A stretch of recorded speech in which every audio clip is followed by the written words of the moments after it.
Buddhism is a way of educating yourself to actually find happiness and terminate suffering.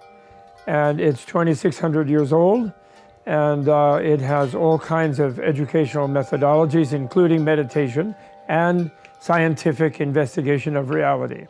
It's based on the discovery of Buddha that reality enables human beings to become truly free of suffering.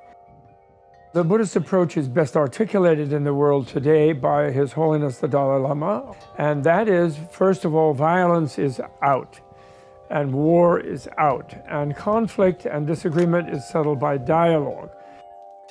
This is a graphic novel that I did with several friends. It's about the Dalai Lama. This is a painting of the Dalai Lama, and behind him the seat of government in Tibet, the Potala. And here in '71, I met him. I was on a fellowship from Harvard. And then he says, "Oh, here comes my monk. Oh, whoops, what happened to his robes?" World leaders who have used nonviolence have been extraordinarily successful, although the way we're taught history, because of the high level of militarization of our society, we kind of ignore those examples. But Gandhi was a nonviolent leader. Martin Luther King was a nonviolent leader in modern period, many in ancient period. Jesus, was a nonviolent leader. So the main way of learning to do nonviolence for the individual is to learn to control their own violent reactions, which doesn't mean become a doormat. It just means learn to deal with injury directed toward them in a more practical way. We learn to develop patience by restraining our reactivity in anger. So if we learn to do that internally, then we can learn not to respond to violence. This is the kind of training, for example, in America today, that the police need to be trained in. How to respond, not when someone says, "Hey, pig," or something, not to then hammer them with a stick and break their head or kill them even.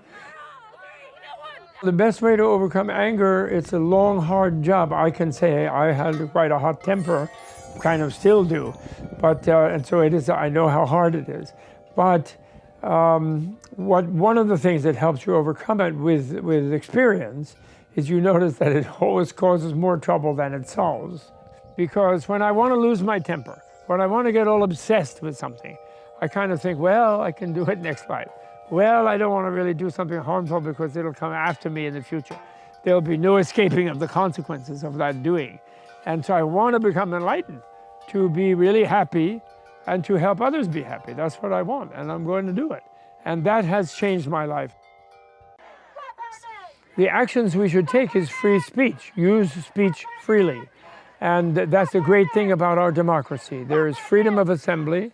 There is freedom of speech. A policeman is supposed to be the servant of the people. The word for policeman in Sanskrit is Raja Purusha, meaning the king's man. And a king is supposed to be serving the subjects, not dominating them. This is, there are different styles of kingship, and good theories of kingship, like ancient Chinese one about the emperor, ancient Indian one. And actually somewhere in even the idea of a good Christian king, there's the idea not of divine right, but an idea of the king's job is to work for them. And the president is not the boss of everybody, he's the servant of everybody. That's the whole point of being the ruler, is you are the servant. Heavy lies the head that wears the crown, said Henry IV in Shakespeare's play. That's the Buddha's teaching. What goes around comes around. That's what karma means. And it's a biological teaching. And so Mother Nature is showing us how we must stop being violent against her and against each other. And then we'll all be happy. Buddhism wants everyone to be happy. If you are violent and harm others, or yourself, or nature, you will not be happy. Therefore, be nonviolent. At this moment, when we are rising up in the United States of America about the violence committed against the black people, it's very important that those who are rising up in protest remember that violence is what they are against. I'm extremely hopeful because in the overall view of history, nonviolence has always been more powerful than violence. It's very important not to lose hope and realize that it is your right as a human to be happy, have a good time, sing some songs, and no one has a right to prevent you from doing that. And if you keep doing that, sooner or later, other people will join you in the choir. And that happiness is infectious, and that's the way to win. Joyful protest, joyful resistance, that's what it is.